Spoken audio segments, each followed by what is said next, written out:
se nebo tiho spusti, jezan dušu dotakne,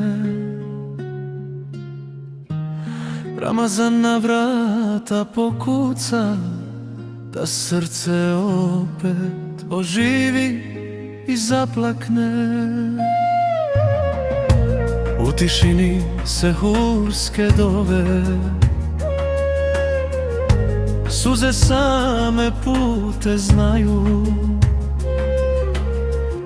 Svaka riječ što tebi krene, mir i nadu srcu daju.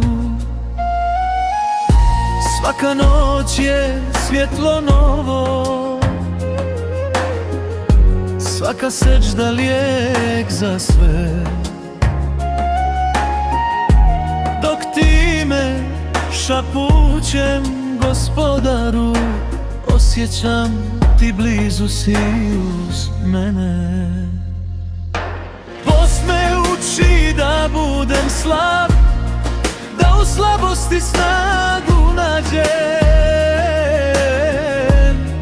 da bez tebe ja sam ništa, da se tebi uvijek vraćam.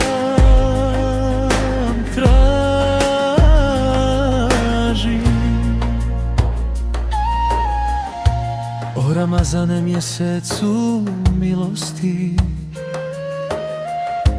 ostani u srcu mom i kad prođeš tiho, nek me dova uvijek tebi vodi, nek moj život bude tvoje svjetlo. A kad posljednja noć se smiri i svane bajramski dan,